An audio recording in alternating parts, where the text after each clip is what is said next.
네, 오늘 모신 분은 신한투자증권 영업부 황유현 팀장입니다. 안녕하세요. 안녕하십니까? 잘 계셨습니까? 자, 오늘 네. 증시 일단 코스피 오늘도 한 0.25% 정도 네.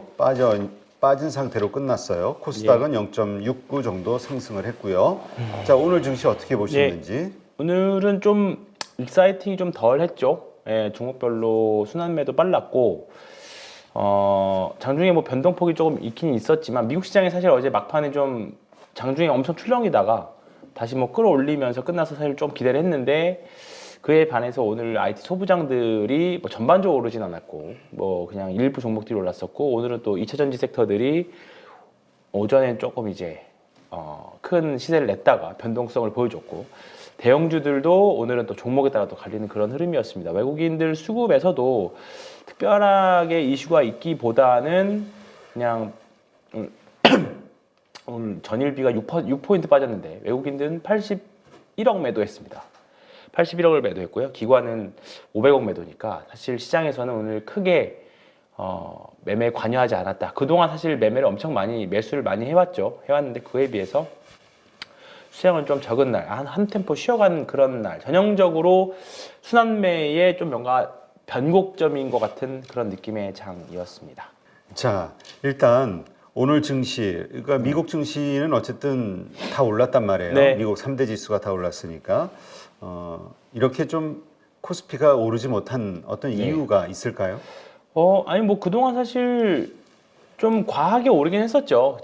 어제가 조금 특이한 날이긴 했었습니다. 어제가 미국 시장 그 ARM이 뭐 급등락이 있었는데도 불구하고 어제 그 ARM과 관련된 주식들 그리고 우리나라 소부장들이 좀 밀릴 장이었는데 좀 끝까지 밀어붙이는 그런 느낌이 있었어요. 그렇다 보니까 그 후폭풍이 오늘까지 나타나지 않았느냐 그렇게 생각을 좀 하고 있고요.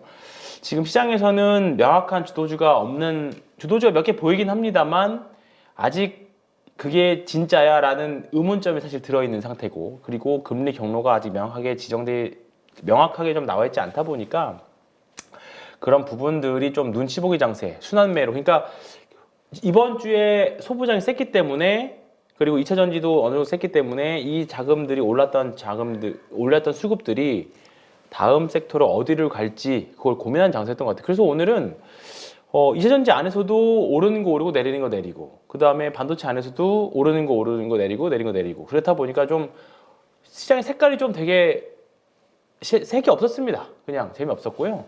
지금 시장의 특징이라고 하면 딱 한마디로 요약을 할 수 있는 게 생각보다 더 오르고 생각보다 더 내린다거든요. 그러니까 트레이딩 요즘 하시는 분들 보면 내가 생각했던 것보다 조금 더 올라가는 그런 장이 나오고 있고, 예를 들어 평소에 하던 타점들보다 대비해서, 그리고 이 정도면 반등 나오겠지 했는데 거기서 하나 더 밀렸다가 올라오는 그런 흐름들이 좀 있습니다. 그러니까 시장의 변동성이 있기 때문에 소위 말해서 휩소라는 표현을 쓰는데 시장에 페이크들이 좀 많이 있어요. 그렇다 보니까 시장에 지금 거래대금도 계속 20조 이상 나오고 있는 그런 장세고, 그렇다 보니까 섣불리 손절하기도 그렇고 섣불리 익절하기도 그런 약간 좀 그런 장세의 장이기 때문에, 다만 변하지 않는 거는 추세가 센 종목들 있죠. 생각보다 잘 안 밀립니다.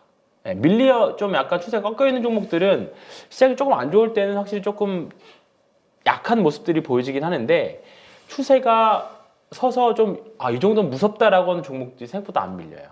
대표적으로 테코인 같은 종목도 그렇고, 대표적으로 지금 이 정도인데 더 올라가고 하는 게 지금 HD 현대일렉트릭이거든요. HD 현대일렉트릭 대표적으로 지금 추세를 타고 올라간 종목들인데, 보시면 코로나 대비하면 20배 올랐거든요, 사실. 네. 코로나 때 5,000원이었어요, 5,000원. 4,900 얼마였던 걸로 제가 기억이 나는데, 근데 지금 11만 원까지 왔습니다. 코로나 그때 가격이 얼마였냐면 4,840원이네요. 이때 대비하면 지금 거의 한 20배가 올라온 건데, 그럼에도 불구하고 지금 거의 뭐 계속 완만하게 꾸준한 상승 보여주고 있는 주식들인데, 이런 주식들이 꺾일 것 같은데 꺾이지가 않고 있죠. 이런 주식들이 지금 계속 가고 있는 종목들이 꽤 많이 있습니다. 뭐 지금 오늘은 좀 밀렸지만 한미반도체 같은 주식들도 이제는 다시 2차 상승을 준비하고 있는 모습들이기도 하고, 그 다음에 테크윙 뭐 이런 종목들도 그렇고요.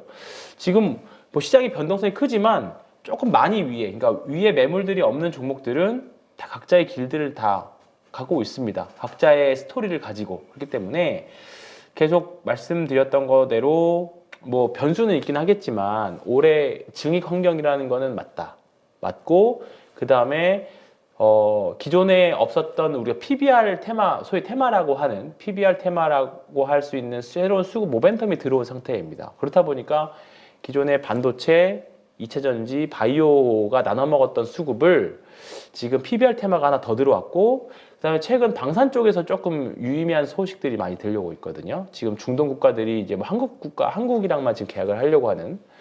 그다음에 간단하게 생각해서 사우디 네옴시티만 하더라도 거기에 뭐 후티 반군들이 공격할 수도 있는 거잖아요.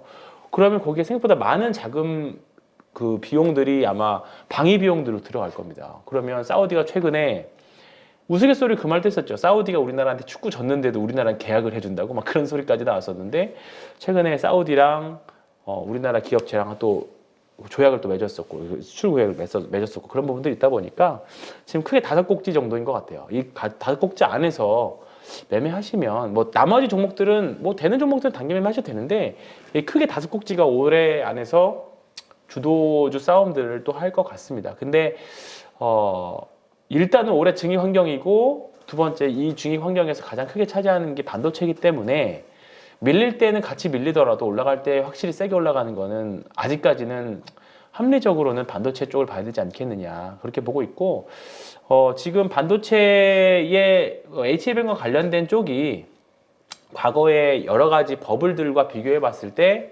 한 이제 절반 정도 왔습니다. 과거의 버블 퍼센트를 비교해 보면. 그렇기 때문에 아직은 조금은 더 갈 루름은 있어 보인다. 그래서 물리더라도 저는 올해는 일단 반도체에 물리는 게 낫지 않겠느냐, 그렇게 생각을 하고 있습니다. 지금 반도체 이야기를 하면 우리가 삼성전자를 네. 얘기 안 할 수가 없어요. 잘 안 가죠. 지금 그제도 그렇고 오늘도 그렇고 네. 지금 그 외국인과 기관이 대량 매도를 하고 네. 있거든요. 네. 하이닉스는 지금 사고 있어요. 그렇죠. 조금이 네. 됐든 오늘 네. 산 모습을 보였는데, 삼성전자 지금은 이거 사실 너무 밀린 거 아닌가? 네. 지금 반도체가 이렇게 맞습니다. 중심이 네. 되는 거에 비해선.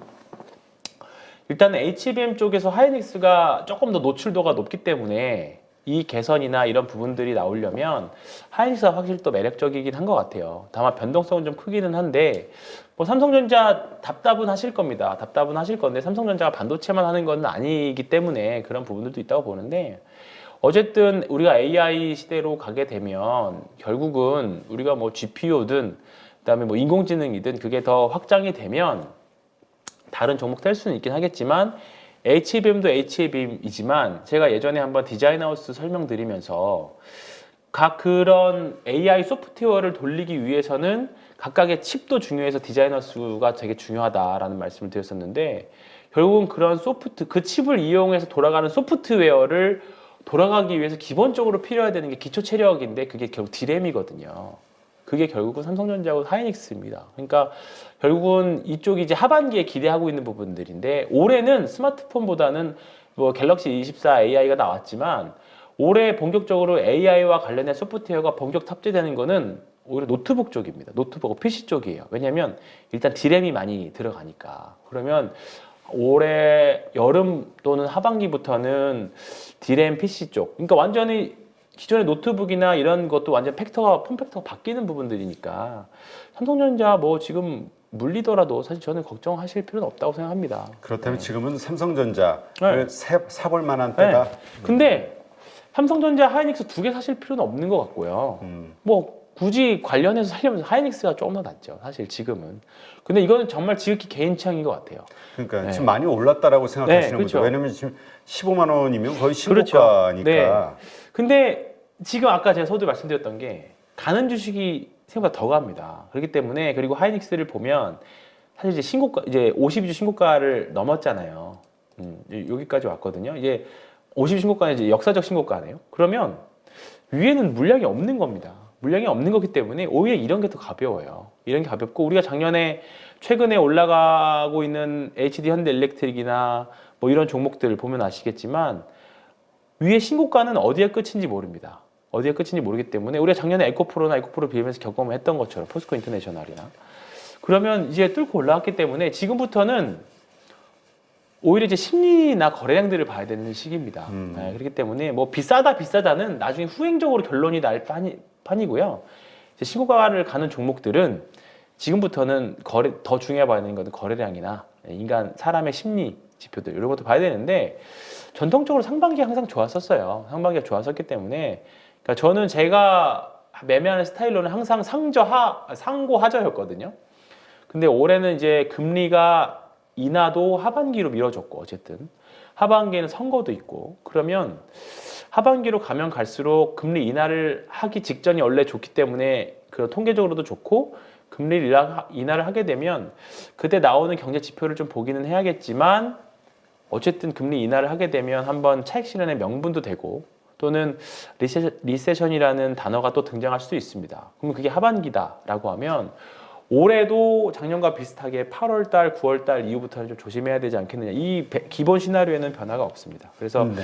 그런 부분들 참고하시고 결국은 돈을 올해는 뭐 하반기에도 잘하시는 분들은 하반기도 잘하시겠지만 잘하려면 상반기에 좀 수익을 내야 되지 않겠느냐. 그런 생각에는 변화가 없습니다. 자, 그러면 상반기에 네. 수익을 내기 위해서 좀 우리가 네. 주목해야 되는 특징적인 섹터, 그다음에 종목들 네. 있다면 어떤 게 있을까요? 이제 각 종목별로요. 지금 보면 너무 개인 투자자들 매매하시는 거 보면 정말 시가총액 1,000억, 2,000억짜리 종목들도 많이들 하시는 거기가 왜냐면 변동성이 더 클 걸로 생각을 해서 매매들을 많이 하시는데 그것보다 조금 더 큰 거 매매를 하셨으면 좋겠어요. 기관들이나 외국인들이 뭉탱이 자금으로 사줄 수 있는 것들. 그러니까 뭐 최소한 몇천억 이상, 5천억에서 1조 사이 작은 거 하실 거면 아니면 아예 한 1, 2조 되는 것도 저는 괜찮다고 보는데 지금 보면 그런 종목들이 막 한미반도체 같은 종목도 막 상한가를 가고 막 그러잖아요. 이게 뭐 비싸다 의견이 많이 있었지만 이날 많이 올라간 이날 상한가 간 날 이 시가총액이 우리 지난주 얘기했었잖아요.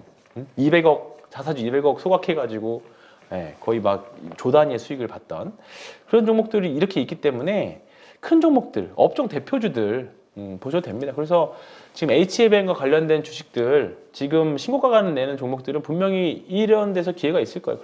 그런 것들이 대표적으로 다 한미반도체, 그 다음에 최근에 흐름이 좋았던 게 STI도 그렇고요. 그 다음에 DIT, DIT 이런 종목들, 그 다음에 오늘 좀 많이 밀렸던 PSK 홀딩스, 이런 종목들인데 다 신고가 영역에 있어요. 물론 여기서 물리면 전고점에서 물리는 거기 때문에 당연히 무서워하실 수도 있어요. 그리고 이제 물리시면 꼭지에서 왜 추천을 하느냐 그 말씀들을 많이들 하시거든요. 근데 신고가 매매는 정말로 이게 손익비 관리를 잘 하셔야 됩니다. 여기서 만약에 치고 올라가면 테크윈처럼 될 수도 있는 거고요. 여기서 전고점 근처에서 사서 올라가면 이게 이렇게 나올 수도 있는 거고요.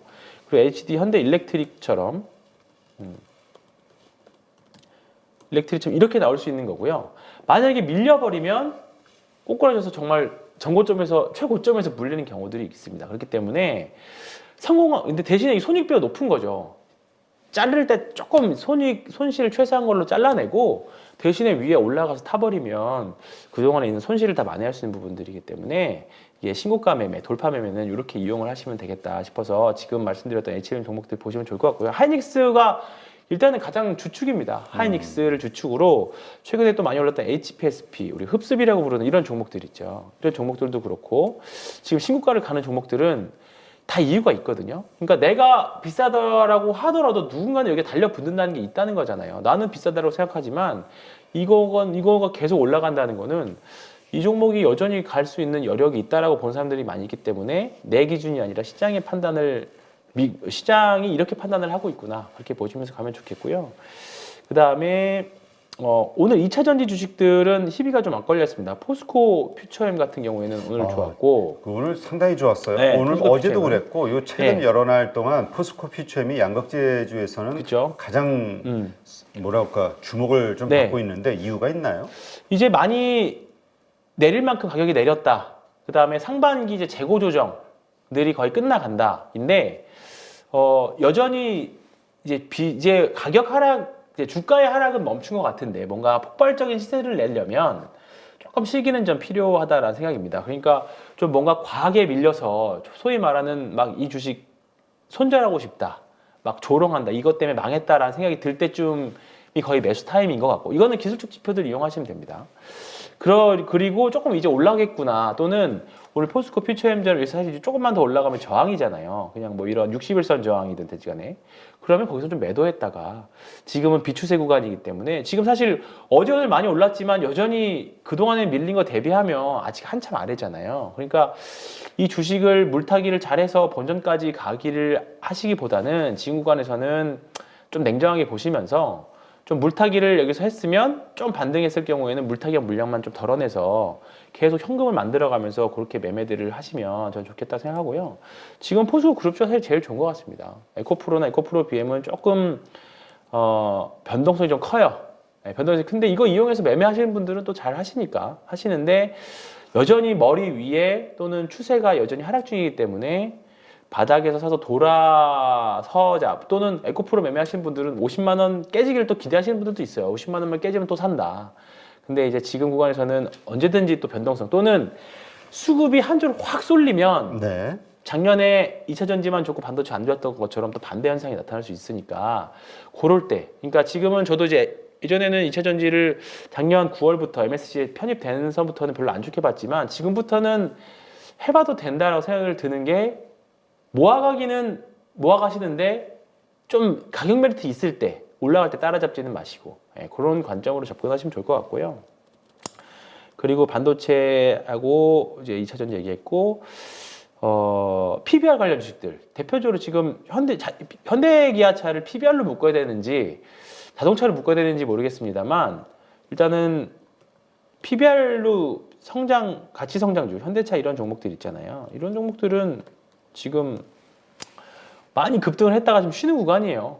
소위 말해서 제 기준으로는 이제 추세를 본격적으로 만들어내기 시작했습니다. 그러면 추세에서 약간 이게 멀어졌다가 좀 줄었다가 멀어졌다가 줄어졌다가 이제 그런 걸 반복할 건데 분명히 현대차는 이 거래량들은 큰 의미가 있습니다. 기존에 없었던 역사적인 거래량들이 나오고 있기 때문에 지금부터는 이제 어떻게 될지 모르겠어요. 얼마를 갈지도 모르겠고 더 다시 내려갈 수도 있지만. 자, 그러면 이렇게 계속 얘기하시는 이 신고가 매매 네. 혹은 그렇죠. 신고가 네. 매매라고 네. 봐야겠죠. 이렇게 계속 네. 오르고 있는 주식들을 오히려 더 주목을 하고 거기에 올라타자 이렇게 그렇죠. 얘기하시는데 일단 많이 오른 저 시점에서 만약에 빠지면 되게 두렵단 말이에요. 자, 그러면 언제 저 주식을 매도해야 되는가? 그 매도와 관련해서 얘기를 좀 해주시죠. 이거는 손절은 사실 기본적인 거는 몰빵 제가 배운 교과서대로라고 하면 만약에 예를 들어서 몰빵을 했다 그러면 2% 정도를 잡습니다 사실은. 근데 내가 1억에서 1,000만 원만 샀다라고 하면 1억에서의 2%는 200만 원이잖아요. 200만 원입니다. 근데 1,000만 원을 샀으면 20%가 손해나도 200만 원입니다. 그죠? 그렇기 때문에 이거를 퍼센트로 하시는 것도 좋지만 내가 어느 정도 손실을 감당할 수 있느냐 이거는 정말 지극히 개인적인 그 매매 로직들을 보셔야 돼요. 그동안 내가 매매를 뭐 이제 방송이나 이런 데서 보면 이게 얼마 깨지면 매도하세요 이런 것보다 이건 약간 자금 관리 쪽으로 들어가셔야 된다고 생각을 하거든요. 저도 굉장히 어려운 부분들인데 제가 최근에 영업부로 옮기고 나서 더 주식을 많이 하시고 많이 이제 선배님들한테 많이 들은 게 뭐냐면 결국 자금 관리가 핵심이더라고요. 그러니까 중요한 순간에 사야 되는데 현금이 없어. 또는 정말로 이 주식은 그렇죠. 중요한 순간 사야 되는 현금이 없는 케이스들이 많아요. 그리고 그런 주식들은 희한하게 못 사면 그런 주식이 올라. 그런 케이스들이 많거든요. 그렇기 때문에 내가 이 주식에서 내가 그동안 매매해왔던 그 손절과 익절했던 것들을 쭉 보시면서 내가 평균적으로 몇 %에서 손절을 했느냐 그거를 보셔야 됩니다. 그거를 보시면서 내가 이 정도에서 손실을 감안을 했으면 어느 정도의 수익을 봐야 내가 이거를 상세를 시키냐 손익비가 맞겠느냐 그거를 감안을 하셔야 되는 거죠. 그래서 내가 그동안 내 주식을 샀으면 그동안에 해왔던 익절과 손절을 보시는데 손절 금액은 많고 익절 금액이 작다라고 하면 그거는 매매가 좀 잘못되신 거죠.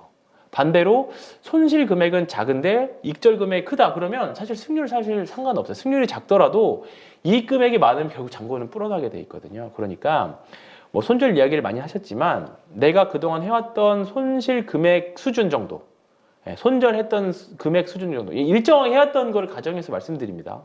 예를 들어서 5%면 5%, 뭐 10%면 10%.